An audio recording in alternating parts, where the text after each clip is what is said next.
মধ্যপ্রাচ্যের আকাশে আধিপত্য বিস্তারের লড়াইয়ে বড় ধরনের ধাক্কা খেয়েছে মার্কিন যুক্তরাষ্ট্র। দেশটির সামরিক বাহিনীর গর্ব অত্যাধুনিক MQ-9 রিপার ড্রোন বহরের প্রায় 20% ধ্বংস করে দিয়েছে ইরান। ব্রিটিশ সংবাদ মাধ্যম ব্লুমবার্গের সাম্প্রতিক এক প্রতিবেদনে এই চাঞ্চল্যকর তথ্য উঠে এসেছে। প্রতিবেদনে আরও বলা হয়েছে, ইরানের হামলায় যুক্তরাষ্ট্রের প্রায় $100 কোটি মূল্যের রিপার ড্রোন ধ্বংস হয়েছে।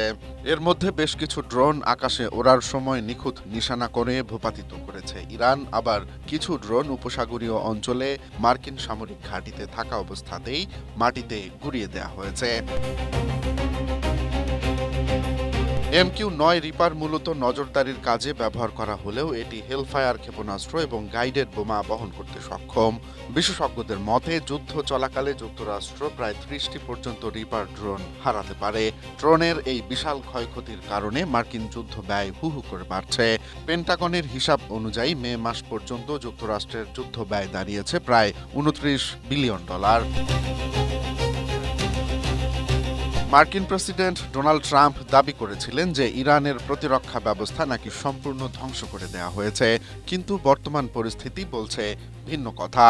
এই ড্রোনের ধ্বংসযজ্ঞ প্রমাণ করে যে ইরান এখনও অত্যন্ত শক্তিশালী ও কার্যকর আকাশ প্রতিরক্ষা ব্যবস্থা বজায় রেখেছে। এর আগে এপ্রিল মাসে একটি মার্কিন F-15E স্ট্রাইক ঈগল যুদ্ধবিমান ভূপাতিত করেছিল ইরান। সে সময় পাইলটকে উদ্ধার করতে যুক্তরাষ্ট্রকে বেশ বেগ পেতে হয়েছিল। ইরানের এই অভাবনীয় সাফল্যের পেছনে রয়েছে দেশীয় প্রযুক্তির পাশাপাশি রাশিয়া ও চীনের তৈরি অত্যাধুনিক প্রতিরক্ষা ব্যবস্থা। নিউ ইয়র্ক টাইমসের তথ্য মতে, রাশিয়া মার্কিন যুদ্ধবিমান ওড়ার ধরন বুঝতে এবং স্যাটেলাইট তথ্য দিয়ে ইরানকে সরাসরি সাহায্য করছে।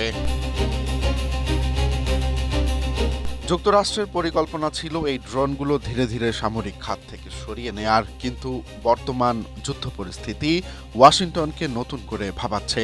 ড্রোন বহরের এই বিশাল ক্ষতি প্রমাণ করে যে মধ্যপ্রাচ্যের আকাশ এখন আর এককভাবে যুক্তরাষ্ট্রের নিয়ন্ত্রণে নেই, বরং রাশিয়া ও চীনের পরোক্ষ সহায়তায় ইরান সেখানে এক শক্তিশালী প্রতিরোধ গড়ে তুলেছে। Romance Talukdar, Asia post.